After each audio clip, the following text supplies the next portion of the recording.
قال بل سولت لكم أنفسكم أمرا فصبر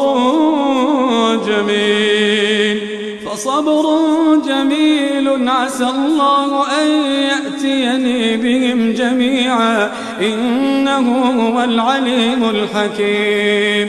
وتولى عنهم وقال يا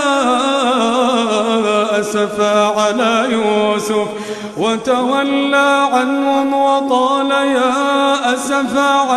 يوسف وابيضت عيناه من الحزن فهو كظيم. قالوا تالله تفتأ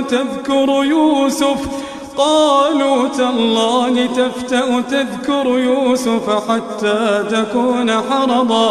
حتى تكون حرضا أو تكون من الهالكين.